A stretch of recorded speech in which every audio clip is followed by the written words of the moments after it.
नमस्कार। दैनिक पत्र पत्रिकाको संगालो कार्यक्रम अखबारमा यहाँलाई हार्दिक स्वागत गर्दछौं। प्राविधिक साथी शंकर भण्डारी र म श्रेया नेपाल। आज मिति 2079 साल साउन 17 गते मंगलबार, श्रावण शुक्ल पक्ष पंचमी तिथि, तदनुसार अगस्त महिनाको 2 तारिक सन् 2022, नेपाल सम्वत 1142।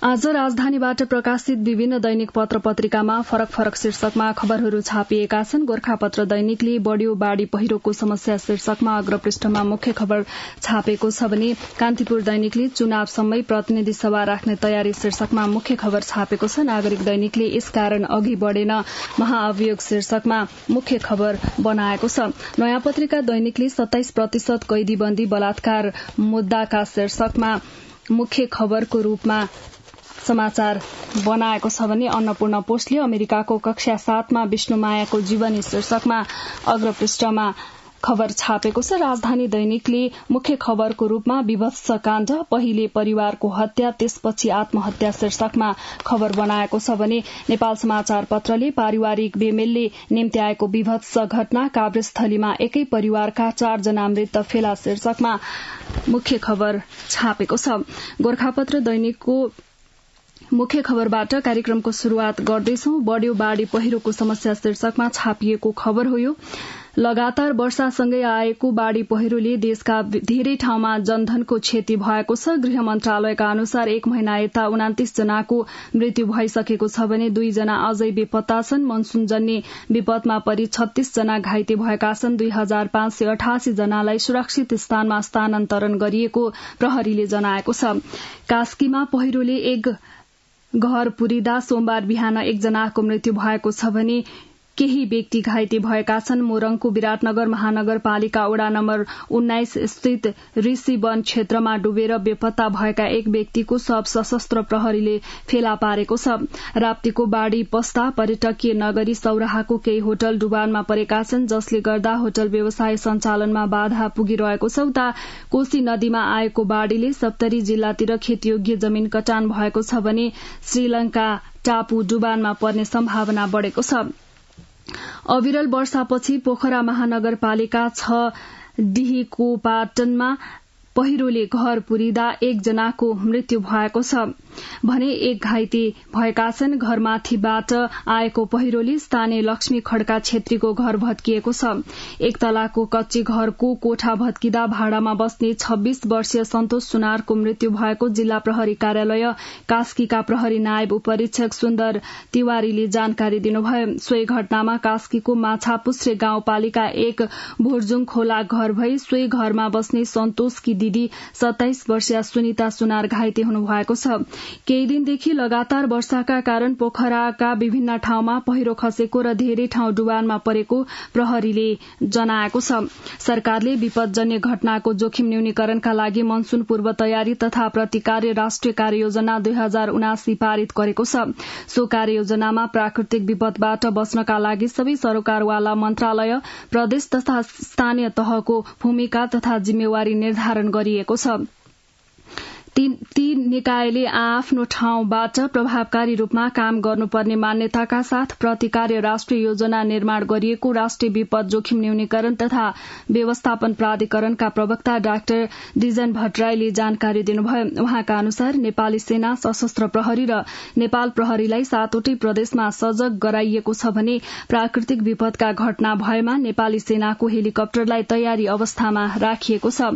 यसैबीच गोरखापत्र दैनिकले अग्रपृष्ठमा नै खोलामा पसेको बस्ती 3 पहुँचको बल खोला पुरेर कलवट शीर्षकमा खबर बनाएको छ।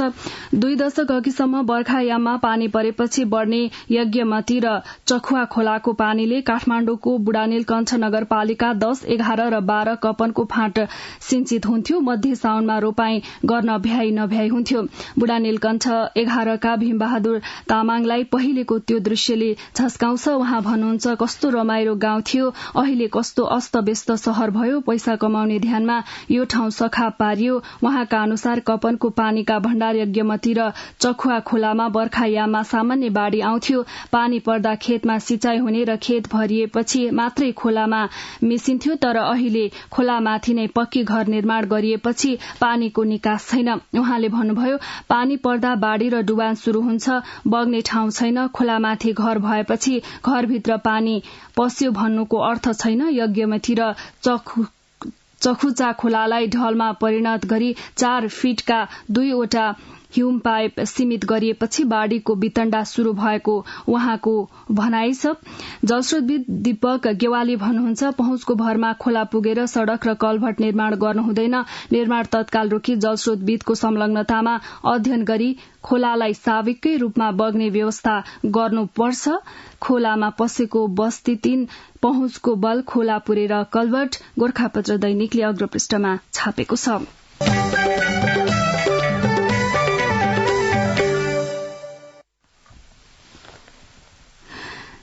वारी खेत छ, पारी पहिरो, बीचमा बग्ने दरौदी नदीमाथि 5 करोड़को लागतमा मोटरेबल पुल बनाइदैछ। सड़क नै नजोडिएको ठाउँमा गाड़ी चल्ने पुल निर्माण गरिएकामा स्थानीय बासिन्दा चकित छन्। रंग न ढंगको विकास पाएका छौं। स्थानीय गणेश कुमार नगरकोटीले भने, गण्डकी प्रदेशका पूर्व भौतिक पूर्वाधार मन्त्री रामशरण बस्नेतको पहलमा सिरानचोक गाउँपालिका 5 जरेवर र गोर्खा नगरपालिका 3 नारेश्वर जोड्ने पक्की पुल बन्दै गरेको हो। मानिस आउजाउका लागि भने यो मोटरेबल पुल नजिकै झोलुङ्गे पुल छ। नरेश्वरतर्फ करिब 100 मिटर दूरीमा सड़क ल्याइएको छ, तर उक्त सड़क प्रयोगमा छैन किनकि सड़क र पुलको बीचमा जंगल पर्छ। ओरतर्फ निर्माणाधीन मोटरेबल पुलको 1.5 किलोमिटर दूरीमा 12 किलो बारपाक सड़क छ। नरेश्वरतर्फबाट ल्याइएको सड़कलाई मध्य पहाड़ी लोकमार्ग अन्तर्गत पर्ने 12 किलो बारपाक सड़कसँग जोड्ने बताइएको छ। पुलबाट जरेवरतर्फ भने सड़क छैन। स्थानीयको खेत छ। आफ्नै सुरले पुल बनाउँदैछन्। मान्छे हिँड्ने हो कि गाड़ी गुड्ने हो थाहा छैन। न यता सड़क छ न उता। सड़क बिनै 5 करोड़को पक्की पुल। कान्तिपुर दैनिकले अग्रपृष्ठमा छापेको छ।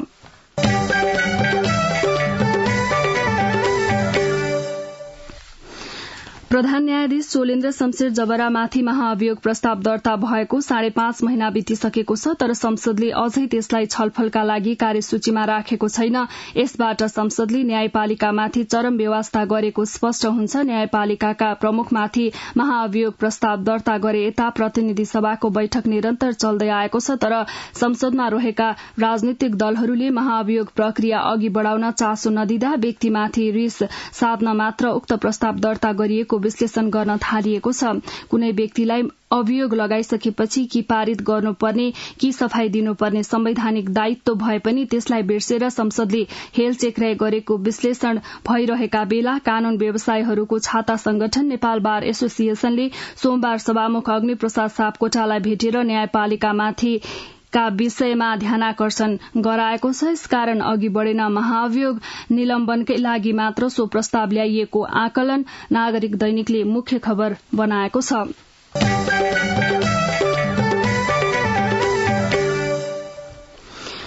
निर्वाचन आयोगले मिति सिफारिश गरेको 1 महिना पुग्न लाग्दा पनि चुनाव घोषणा नगरेको सरकारले मनोनयन दर्ताको अघिल्लो दिनसम्म प्रतिनिधि सभालाई निरन्तरता दिन गृह कार्य थालेको छ। प्रचलित अभ्यास विपरीत चुनावको मिति घोषणापछि प्रतिनिधि सभा सदस्यको कार्यकाल लम्ब्याउन प्रधानमन्त्री शेरबहादुर देउवाले आन्तरिक परामर्श गरिरहनु भएको छ। यसमा प्रमुख प्रतिपक्षी दल एमाले समेत सकारात्मक देखिएको छ।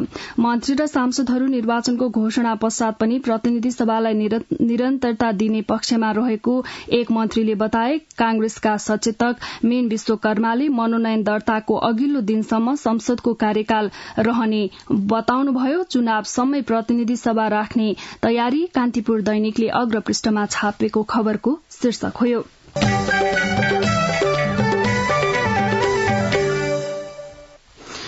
देशभरका 74 कारागारमा बलात्कार जबरजस्तीकरणी मुद्दाका कैदीबन्दी सबैभन्दा धेरै छन्। सबै कारागारमा रहेका 26,240 कैदीबन्दी मध्ये जबरजस्तीकरणी मुद्दाका मात्रै 7,118 रहेका छन्, जुन 27.13% हो। विगतमा कर्तव्य ज्यान र लागू औषध तथा चोरी मुद्दाका कैदीबन्दी धेरै हुन्थे। हामीले पछिल्लो वर्ष देशभर रहेका कैदीबन्दीको संख्यालाई मुद्दा अनुसार विश्लेषण गरेर हेर्यौं। जबरजस्तीकरणीको मुद्दासँग सम्बन्धित कैदीबन्दीको संख्या सबैभन्दा धेरै देखिएको छ।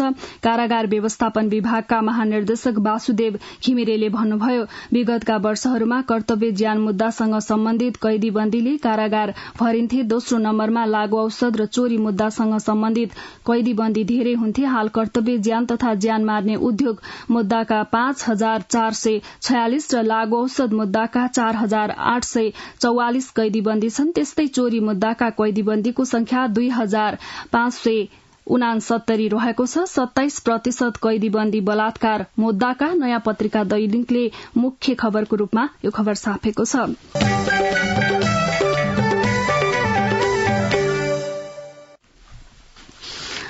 अमेरिकाको मासाचुसेट्स राज्यको सरकारी विद्यालयहरूको कक्षा 7 को पाठ्यक्रममा नेपाली सामाजिक अभियन्ता डाक्टर विष्णुमाया परियारको जीवनी समावेश गरिएको छ। विश्वको इतिहास र भूगोल विषयको छुवाछुत र दिगो विकास लक्ष्य 10 शीर्षकको 12 नम्बरको पाठमा अमेरिका निवासी डाक्टर परियारबारे तयार पारिएको वृत्तचित्र अनटचेबल समेत समावेश गरिएको छ। उक्त पाठमा नेपालमा व्याप्त जातीय विभेद र असमानताका विषय समेटिएको छ। उक्त वृत्तचित्र नेपालमा जातीय विभेद र यसले सृजना गरेको असमानतालाई सम्बोधन गर्न दलित अभियन्ता डाक्टर विष्णुमाया परियारको संलग्नताका विषयमा समावेश रहेको छ। यस पाठ मार्फत विद्यार्थीले कानून र शिक्षा जस्ता विधिहरू मार्फत असमानतालाई सम्बोधन गर्ने अन्य तरिकाहरू पनि अन्वेषण गर्ने र स्थानीय र विश्वव्यापी रूपमा असमानतालाई सम्बोधन गर्न आफूले खेल्न सक्ने भूमिकालाई विद्यार्थीले विचार गर्ने विश्वास गरिएको छ। अमेरिकाको कक्षा 7 मा विष्णुमायाको जीवनी अन्नपूर्ण पोस्टले अग्रपृष्ठमा छापेको छ।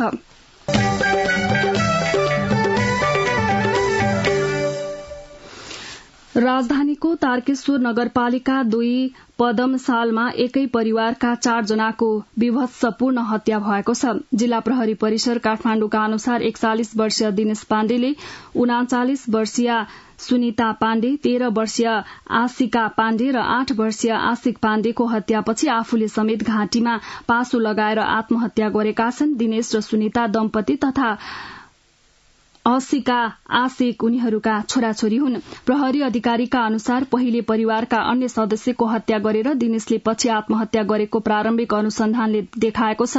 हत्याको कारण पारिवारिक कलह हुन सक्ने अनुमान प्रहरीको छ। सुनिताको शरीरका विभिन्न स्थानमा चक्कु प्रहार भएको देखिएको छ। विभत्स काण्ड, पहिले परिवारको हत्या त्यसपछि आत्महत्या, राजधानी दैनिकले अग्रपृष्ठमा छापेको छ।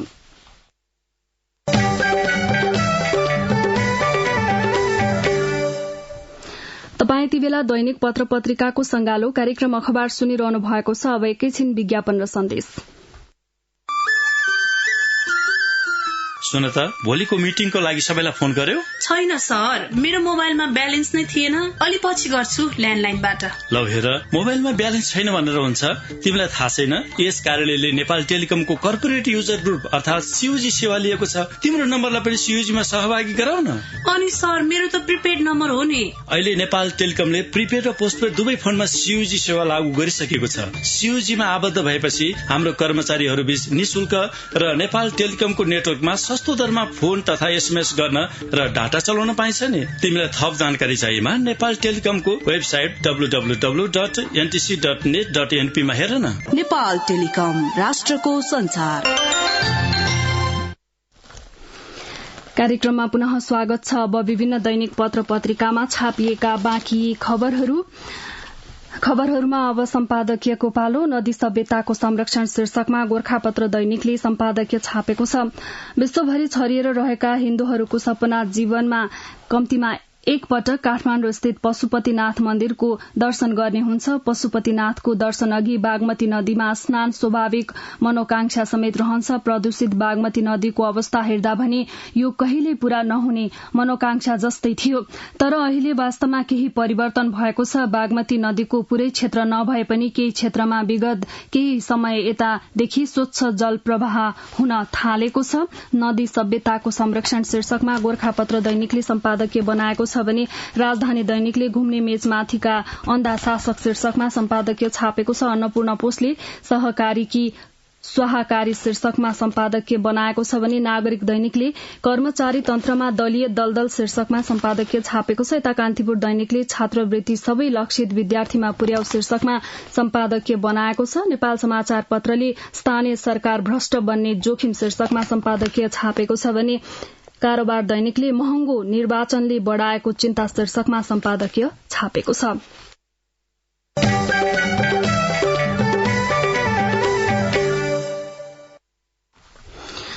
विभिन्न दैनिक पत्र पत्रिकामा छापिएका सम्पादकीयहरूपछि अब बाँकी प्रसंग।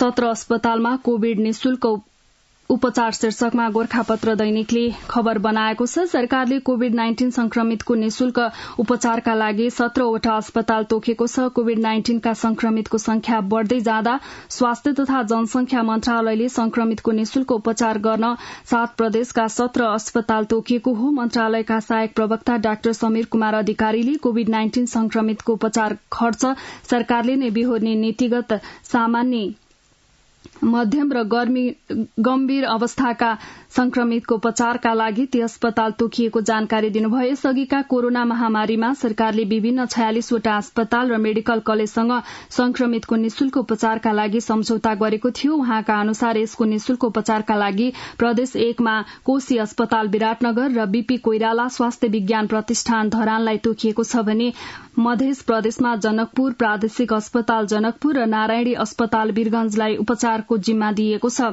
त्यसै गरी बागमती प्रदेशमा शुक्रराज ट्रपिकल तथा सरुवा रोग अस्पताल टेकु, भरतपुर अस्पताल चितवन, वीर अस्पताल महाबौद्ध, त्रिवी शिक्षण अस्पताल महाराजगंज र पाचन स्वास्थ्य विज्ञान प्रतिष्ठान लगनखेललाई तोकिएको छ। गण्डकी प्रदेशमा पोखरा स्वास्थ्य विज्ञान प्रतिष्ठान पोखरा, धौलागिरी अस्पताल बागलुङ, लुम्बिनी प्रदेशमा लुम्बिनी प्रादेशिक अस्पताल बुटोल र भेरी अस्पताल नेपालगंजलाई तोकिएको छ। 17 अस्पतालमा कोविडको निशुल्क उपचार। गोरखापत्र दैनिकले यो खबर अग्रपृष्ठमा छापेको छ।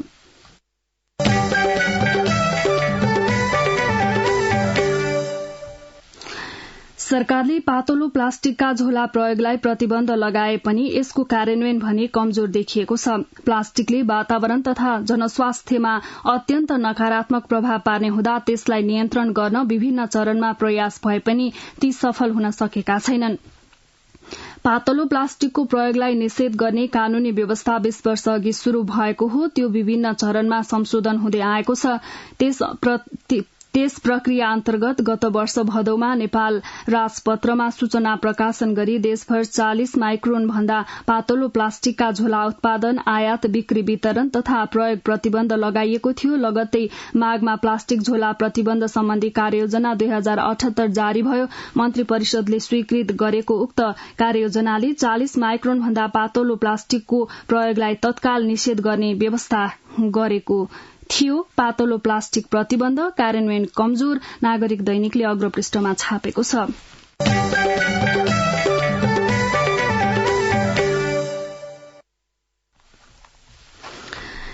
काठमाडौँ महानगरपालिका 14 कुलेश्वरमा केन्द्रीय कार्यालय रहेको गौतम श्री बहुद्देश्य सहकारी संस्था लिमिटेडका संचालक फरार भएका छन्। बचतकर्ताको पैसा फिर्ता नगरी पछिल्लो 2 सातादेखि सहकारी संस्थाका संचालक सम्पर्कविहीन भएपछि त्यहाँको विवाद बाहिर आएको छ। गत शुक्रबार आफ्नो कर्जा असुली नभएको भन्दै एभरेस्ट बैंकले सीलबन्दी गरेको छ। संचालक र उच्च तहका कर्मचारी सम्पर्कमा नरहेको र बैंकले पनि कार्यालयमा तालाबन्दी गरेपछि आफूहरूको बचत फिर्ता माग गर्दै बचतकर्ता सहकारी विभाग पुगेका छन्। गौतम श्री सहकारीका संचालक फरार, 1145 बचतकर्ताको उजुरी, कान्तिपुर दैनिकले भित्री पृष्ठमा छापेको छ।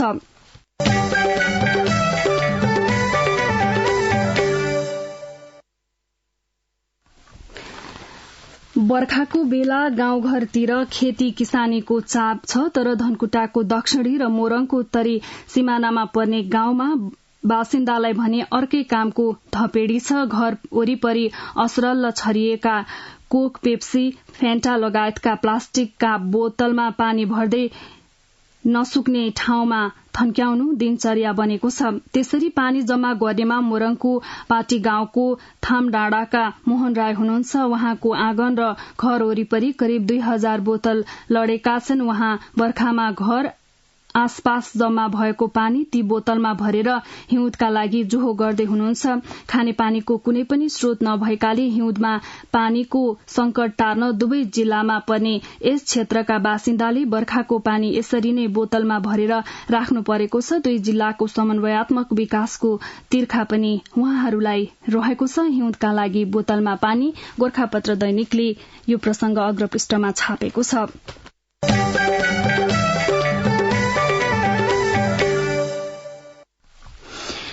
यिनै विभिन्न दैनिक पत्र पत्रिकासँगै हामी कार्यक्रमको अन्त्यमा आइपुगेका छौं।